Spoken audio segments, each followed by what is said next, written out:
Chihuahua. Ahí también convendría profundizar en lo que señala ya de manera particular este criterio. Y posteriormente también hay una tesis con número de registro 2021-727. Esta sí es una jurisprudencia de la primera sala y señala: concurso ideal de delitos. Se actualiza cuando se cometen simultáneamente los ilícitos de posesión de cartuchos, sancionado por la fracción 1, y posesión de cartuchos, sancionado por la fracción 2, ambos del artículo 83 quat de la Ley Federal de Armas de Fuego y Explosivos. Eso es lo que señala este criterio, y casi en su parte final señala: por la forma de su comisión y el momento de su consumación se trata de conductas que no pueden disociarse y que además impactan en la puesta en peligro del mismo bien jurídico tutelado, que es la seguridad pública. Es lo que se señala y deriva de una contradicción de tesis. Así también hay un diverso criterio en materia penal, también es una tesis aislada, bajo número de registro 2021-724, y que señala en su rubro: asesor jurídico de las víctimas indirectas del delito, tiene legitimación para promover el juicio de amparo en representación de estas con la sola afirmación de que se ostenta con ese carácter, atento a los principios pro actione y de igualdad entre las partes. Actualización de la excepción prevista en el artículo 11, párrafo primero, última parte de la Ley de Amparo.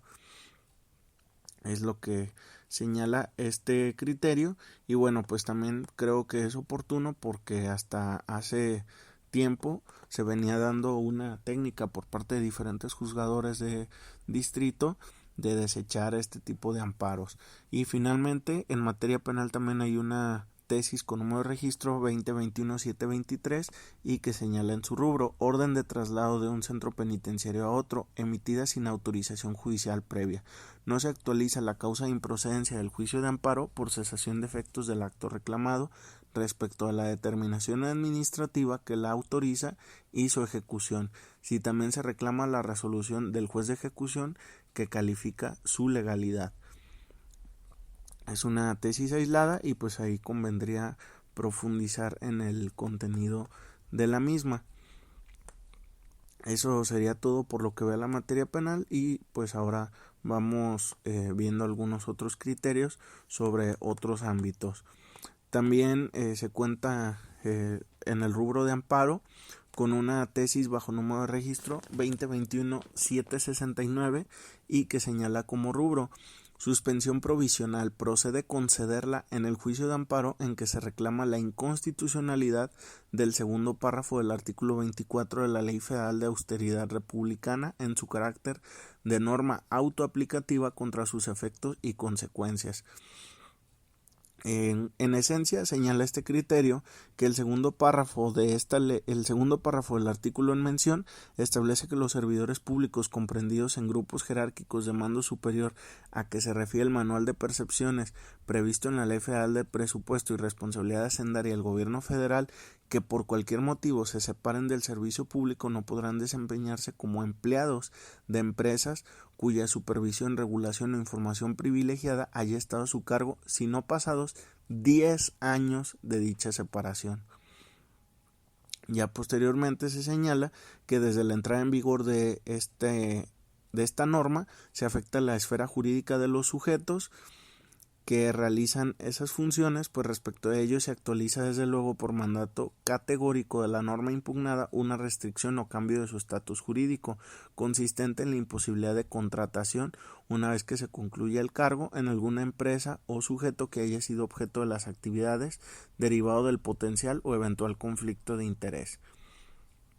Eso es lo que propone este criterio. También hay un diverso criterio bajo número de registro 2021-771. Este es una jurisprudencia del sexto circuito y señala en su rubro: testigos de coartada en materia laboral. Para que sus declaraciones adquieran valor convictivo deben referir de momento a momento la conducta de la persona a la que se le imputa el despido. Eso es lo que propone este criterio. También hay un criterio Es una tesis aislada con número de registro 2021-764 que señala responsabilidad patrimonial del Estado. El salario mínimo diario previsto en el segundo párrafo del artículo 1915 del Código Civil Federal, aplicable supletoriamente para calcular la indemnización relativa, es el profesional más alto. Legislación en el 2014. Y bueno, aquí lo que señala que de acuerdo al principio pro persona debe entenderse que el salario mínimo diario más alto a que se refiere ese precepto es el profesional más alto, pues si se parte de que solo hay un salario mínimo general para cada una de las dos zonas geográficas existentes y en cambio múltiples salarios mínimos profesionales, es el más alto el que de estos y debe servir para cuantificar la indemnización, pues de lo contrario implicaría que no tenga sentido que el legislador hubiera precisado que se trate del más alto, siendo que en cada área geográfica solo rige uno general que no podría servir de base por no tener parámetro de comparación, como si acontece con el profesional, que además normalmente es más cuantioso. Además, esa interpretación es conforme con la figura de justa indemnización que la primera sala desarrolló en la ejecutoria del amparo en revisión 476 del 2014 y de la que derivó una diversa tesis que tiene como rubro acceso a la justicia. El deber de reparar a las víctimas de violaciones de derechos humanos es una de las fases imprescindibles de dicho derecho. Eso es lo que propone este criterio, bastante interesante y benéfico en el tema pues de derechos humanos y pues ese punto de la justa reparación o justa indemnización. Y bueno, también está una tesis aislada con número de registro 2021-768, la cual señala suspensión en el juicio de amparo, procede concederla en contra de la norma que prohíbe el pago en efectivo del servicio de transporte privado y exclusivo contratado mediante plataformas electrónicas, en atención a la apariencia del buen derecho. Aquí se interpreta el reglamento de la Ley de Movilidad de la Ciudad de México y señala esencialmente casi a partir de la mitad de este criterio que cuando en el amparo el acto que se reclama sea normas del reglamento a la Ley de Movilidad de la Ciudad de México referentes al pago en efectivo y diversas modalidades, debe concederse la suspensión, pues en atención a la apariencia del buen derecho se puede advertir que en un cálculo de probabilidades de que el quejoso pueda obtener una decisión favorable en relación con las normas reclamadas, sin que ello obliga a las plataformas mediante las cuales se contrata el servicio de transporte mencionado a cobrar al quejoso en efectivo, pues a través de la medida cautelar no se les puede obligar a modificar su modelo de negocios. Sin embargo, de estimarlo conveniente, sí podrían recibir los pagos de ese tipo. Bastante complicada la propia propuesta que realiza este criterio, sin embargo pues sería conveniente ver en la práctica cómo es que se puede consolidar el que se conceda esa suspensión. Hay posteriormente otro criterio que es una tesis aislada bajo número de registro 2021-766. Esta nada más señalará el rubro, señala sistema normativo, concepto y función. Aquí es bastante interesante pues introducirse a lo que propone porque pues hace una serie de definiciones que pues tienen un aporte doctrinal o académico pues bastante bueno. Hay una tesis aislada bajo número de registro 2021-760 y que señala como rubro recurso de apelación en materia familiar el artículo 486 del Código de Procedimientos Familiares del Estado de Chihuahua. Por regla general limita su procedencia en efecto devolutivo y solo en casos de excepción con efecto suspensivo cuando se comprometa el interés superior del menor. Esta es una propuesta bastante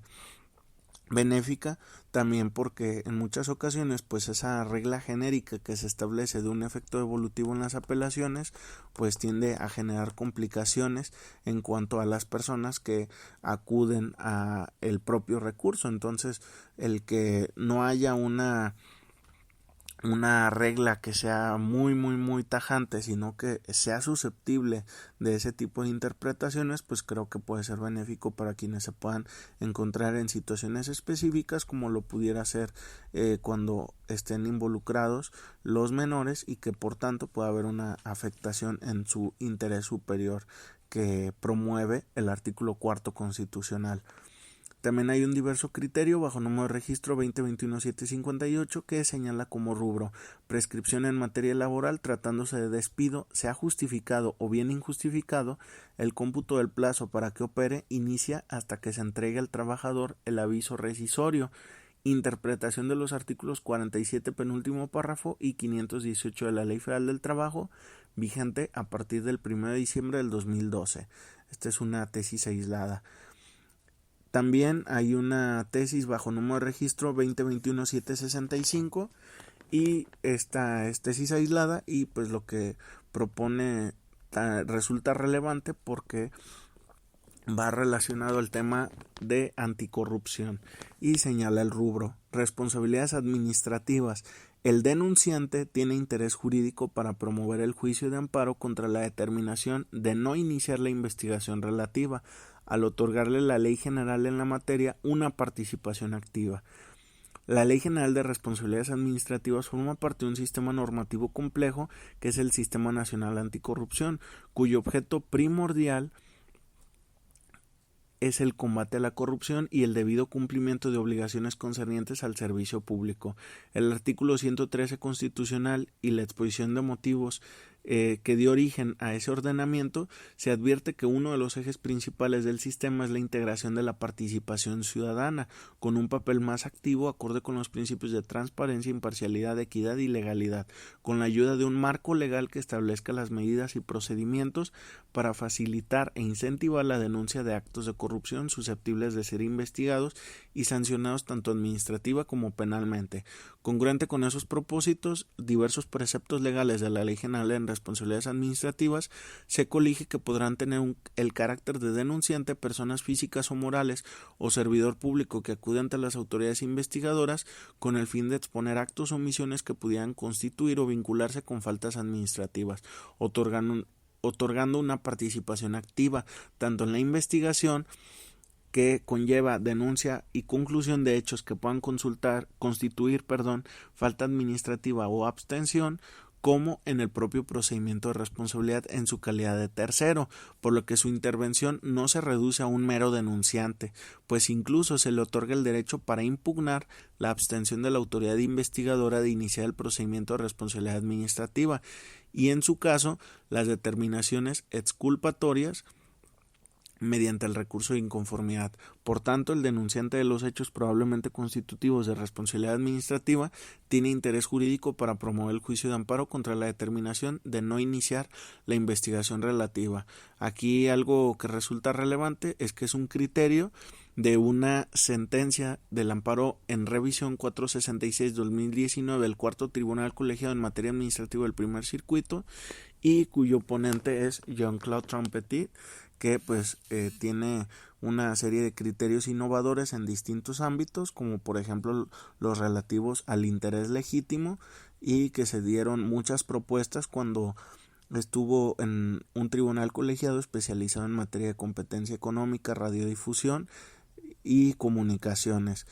Ahora en la materia administrativa bajo un ámbito más complejo también se están dando este tipo de criterios que resultan relevantes y que incluso son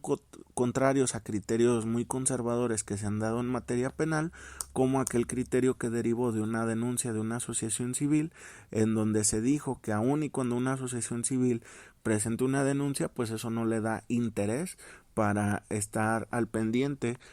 de una adecuada investigación en el proceso penal y de una adecuada procuración e impartición de justicia en ese mismo ámbito. Ahora vemos que desde el ámbito administrativo se dice lo contrario y que de verdad eso es lo que debe de imperar en ese tipo de hechos delictivos. Ojalá que este criterio se traslade posteriormente en la materia penal y se quite ese lamentable criterio del tema de interés jurídico aplicado indebidamente en la materia penal para cerrar las puertas en un ánimo incluso de opacidad por parte de los operadores. Pero bueno, también hay un diverso criterio bajo número de registro 2021-759, es una tesis aislada de la segunda sala de la Suprema Corte, esta es en materia ambiental y señala principio de precaución ambiental y participación ciudadana, su aplicación en el procedimiento de creación y modificación de normas oficiales mexicanas. Aquí lo que resulta relevante es que se señala: en ese proceso valorativo la participación ciudadana se vuelve indispensable en tanto permite efectuar un análisis más complejo del impacto que puede ocasionar la realización de un proyecto o actividad determinada. En suma, la conjunción de la participación ciudadana y la aplicación del principio de precaución ambiental tiene el potencial de permitir